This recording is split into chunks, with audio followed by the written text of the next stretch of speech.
When I came to the residency program, I was asked to take over the orthopedic, or actually to create the orthopedic surgical skills laboratory. And my wish list was an arthroscopic simulator, because I didn't think it would be an opportunity for us at that point. And they said, okay, go out and find one for us. So we evaluated all of these simulators currently on the market. I personally tested each one. I had my arthroscopic faculty test each one. And VirtaMed was the clear winner in that competition of what was the most lifelike, what was the most true to the operating room, and what had the most features. VirtaMed doesn't use a haptic feedback robot. They use an actual structure inside the model. It's impossible to push past that structure, and you get a very true to life feeling because you are actually touching a real substance in the simulator. My first experience with ArthroS was at the Academy when we were evaluating the simulators, and it was very clear that VirtaMed had a superior product in both the graphics that were available, very photorealistic graphics, and again, the haptic experience, or the tactile feedback.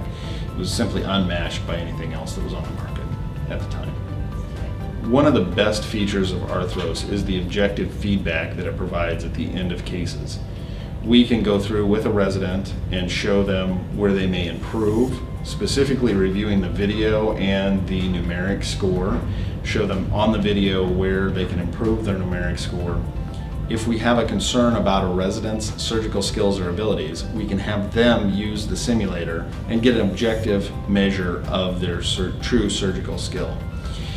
It removes all bias from the staff that's evaluating them, and it provides an objective measurement for that resident with specific places where they can improve their performance. After the initial investment in ArthroS, it is a tremendous cost saver. If you consider the cost of cadaver knees and shoulders, which you would have to have multiple of for each resident, or even the cost of sawbones type knees and shoulders, which once the tissue is manipulated in that joint, it's essentially used and can't be used again for the same purpose. You look at ArthroS, you have a situation where all tissue manipulation is virtual. You're not actually resecting the meniscus, you're not debriding the labrum in the shoulder, you're not debriding any actual cartilage. And when you reset the case, everything's back to normal and there's no disposable to change out. So every time the resident uses it, it's a $200 to $300 savings for the program. The features that I like the best about the simulator are the fact that it allows you to master the basic arthroscopic skills in a safe environment. There's not a live patient on the table. Things like looking for the stars or grabbing the rings, that kind of makes it into more of a learning game rather than just a simulator. So the good thing about this system is that there's no harm necessarily to the patient. We're able to practice freely with less stress on us, and it gives us the opportunity to make mistakes and correct them. Whereas in the OR, our ability to make mistakes is kept at a minimum.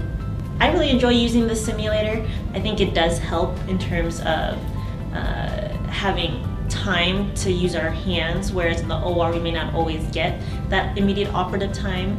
And given that we do such a various amount of surgeries, having at least simulators where we can practice certain surgeries is nice to do prior to going into the OR. I started using this probably the beginning of my third year is when I really took the time to use it, and that was when I was on kind of an arthroscopy rotation. And I felt that it helped a lot because I did a couple arthroscopy cases and realized that I was pretty bad at it, and was able to come and use the simulator and just get a feel for kind of how the camera will get you different viewpoints and the feel for having both of the instruments in my hand at the same time. And I noticed that when I went back, just even a couple weeks later, I felt a lot more confident performing an arthroscopy on a real patient. So that to me was when I really saw the benefit of using the simulator.